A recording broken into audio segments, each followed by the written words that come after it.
Welcome to The Explainer. Today, we're diving into the incredible and kind of dramatic origin story of a piece of code that, well, it quietly runs the entire modern world. So let me just start with a question for you.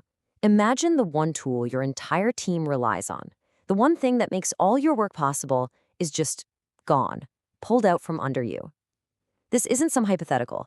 This is the true story of what happened to one of the most important projects in history. All right, so to really get how things got to that breaking point, we need to rewind a bit and look at the massive problem they were trying to solve in the first place. Okay, picture this. It's the early 2000s, and you have literally thousands of developers scattered all across the globe, all trying to work together on one single massive project. That project was the Linux kernel. And the kernel isn't just some obscure program. It's the core engine, the absolute heart of billions of devices. It's what powers that Android phone in your pocket, and it runs the servers that make the internet, well, the internet. We use it every single day. So you can imagine the challenge, right? How on earth do you coordinate all of that work without it just descending into absolute chaos? For about a decade, the answer was, honestly, pretty primitive. Developers would literally just email their code changes to the project's creator, Linus Torvalds, and he would have to manually stitch it all together. No way that could last. What they really needed was a special kind of tool, a version control system, or VCS. The easiest way to think about it is like the version history you see in Google Docs, where you can see every single change. But imagine that on an industrial scale, for super complex projects with thousands of people working at the same time. And for a while, they actually had a solution, a commercial tool called BitKeeper, and they were allowed to use it for free. But this wasn't a real partnership. It was more like an uneasy truce between the open source community and this private closed source company. And that truce was about to break. And then in 2005, that fragile partnership just shattered. The license was revoked, just like that. And the entire Linux project was left completely high and dry.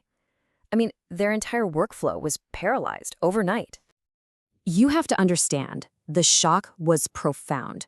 The world's most famous open source project had become totally dependent on a secret, proprietary tool. It didn't just feel like a technical problem, it really felt like a betrayal. So what happens next? This is the stuff of tech legend. Faced with this massive crisis, the creator of Linux, Linus Torvalds, he didn't try to negotiate. He didn't compromise. He just disappeared for 10 days, and in that time, he built his own solution completely from scratch. But here's the key. He wasn't just trying to build a copy of what they had lost. He was trying to fix the fundamental flaws he saw in every other system out there. See, all the existing tools were too slow, they were centralized, and they just couldn't handle the massive scale of a project like Linux. So the new tool he built, which he famously called Git, was based on 3 core ideas that would change everything. First, it was distributed, meaning every developer had a full copy. There was no central point of failure. Second, it was ridiculously fast, designed specifically for the breakneck speed of Linux development. And finally, it was completely reliable, with an absolute hardcore focus on making sure no data could ever be lost or corrupted. And here's the kicker. In a perfect show of confidence, within those first 10 days, he had already written enough of Git to use Git itself to save its own source code. He was basically building the plane while flying it. It's just incredible. What's so interesting about this whole story is that it reveals this powerful pattern in how innovation happens. Git wasn't some one-off miracle. It's a perfect example of how intense frustration can lead to a world-changing breakthrough. So often, real innovation is born from just being completely fed up. Take another developer, Salvatore Sanfilippo. He got so frustrated with how slow his database was for his web service that he just said, forget it, I'll build my own. And that became Redis, a database that now helps power massive sites like Twitter and GitHub. And you see this pattern again and again. It's the same story with Shopify. The founders were just trying to sell snowboards online, but they couldn't find any good e-commerce software. So they built their own. And it turned out that tool was a way better business than the snowboards ever were. In all these cases, a deep personal frustration with the tools they had led them to build something that solved the problem for millions. So what was the real legacy of that crazy 10-day sprint? Well, it didn't just save the Linux project. It ended up creating the foundation for pretty much all of modern software development.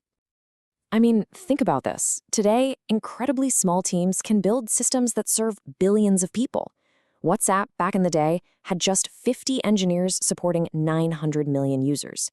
Twitter handles 500 million tweets a day. That kind of mind-boggling scale is only possible because of the distributed, collaborative way of working that Git made possible.